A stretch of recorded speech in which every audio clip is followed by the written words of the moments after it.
70 साल का एक बंदा जेल में बैठा है और उस पे चार्ज क्या है कि उसने यूथ को करप्ट किया। वो अगर चाहे तो डील करके मुल्क छोड़कर चला जाए। ऑपोजिशन कह रही है ये बंदा अब खत्म है, अब कुछ नहीं हो सकता इसका, और उसके पास दो ऑप्शंस हैं, या तो माफी मांगो और या इसी जेल में मरो। इस बंदे का नाम हम सब जानते हैं, इसका नाम है सोक्रेटिस, सुकरात। इंसान के लिए बगैर सोचे समझे जीने से मरना बेहतर है। और ये कहानी आज से 2500 साल पहले एथेंस ग्रीस के एक टेंपल से शुरू होती है। एक दफा ग्रीस के सबसे बड़े टेंपल में सोक्रेटिस के दोस्त ने खड़े होकर कहा कि है कोई जो मेरे इस दोस्त से ज्यादा वाइज और ज़हीन हो। तो वहाँ बैठे सब लोगों ने कहा कि नहीं, इससे ज्यादा ज़हीन और वाइज और कोई नहीं है। ये सुनकर सोक्रेटिस हैरान हो गया कि मैं तो अभी अभी एक आम सा सोल्जर जंग लड़के आया हूँ, मैं किस एंगल से वाइज और इंटेलिजेंट हूँ। और उसने सोचा कि ये लोग मुझे ज़हीन क्यों कह रहे हैं। ये जानने के लिए सोक्रेटिस ग्रीस के सड़कों पर निकल गया और उसने देखा कि एक पॉलिटिशियन स्पीच कर रहा है। जैसे ही उसकी स्पीच खत्म हुई, सुकरात ने एकदम खड़े होकर उससे पूछा कि आप कहते हो कि मैं इंसाफ लाऊंगा, पहले जरा ये बताओ कि इंसाफ है क्या।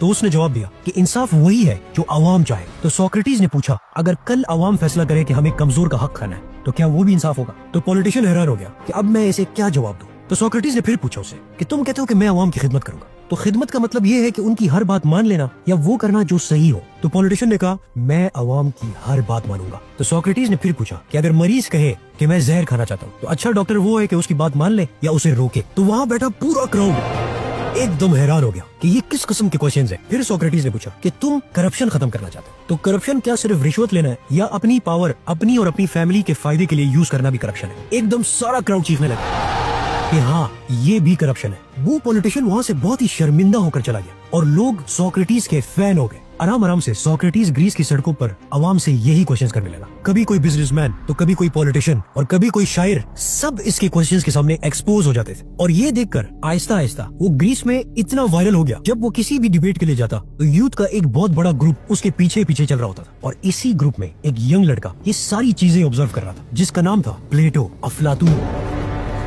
ये लड़का देखता था कि ये बंदा नंगे पैर घूम रहा है, हर दिन सेम कपड़े पहन रहा है और उसे दुनिया की कोई चीज नहीं चाहिए, और ये सब वो सिर्फ कौम को जगाने के लिए कर रहा है। सोक्रेटिस का फेम देख के वहाँ के पॉलिटिशियंस, बिजनेसमैन और शायरों को बहुत ज्यादा गुस्सा आया, क्योंकि अब जब भी वो कहीं भी जाते थे तो यूथ उनसे बहुत ही खतरनाक क्वेश्चंस पूछते थे। तो इन सब ने मिलकर एक दिन प्लान बनाया कि हम सोक्रेटिस को किसी न किसी तरीके से फंसाएंगे, और उन्होंने सोक्रेटिस के खिलाफ एक केस कर दिया कि एक तो ये यूथ को करप्ट कर रहा है और दूसरा हमारे खुदाओं की तौहीन कर रहा है, क्योंकि पहले यूथ हमारी बड़ी इज्जत करती थी और अब वो बहुत ही बदतमीज हो गई है। और इसी केस की वजह से उन्होंने सोक्रेटिस को जेल में डाल दिया। जब उसे अदालत में पेश किया गया तो जज ने उससे पूछा कि तुम पे इल्जाम है कि तुम यूथ को करप्ट कर रहे हो।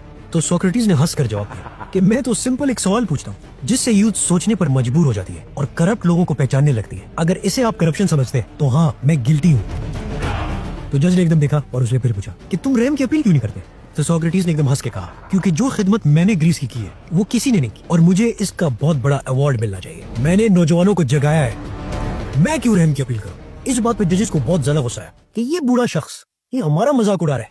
तो जज ने उसे कहा कि अगर तुम चुप करके बैठो और किसी और मुल्क चले जाओ तो हम तुम्हें कुछ भी नहीं कहेंगे। तो सोक्रेटिस ने कहा, नहीं, इस सच्चाई और इंसाफ के बगैर जीने से बेहतर है कि मैं मर जाऊं।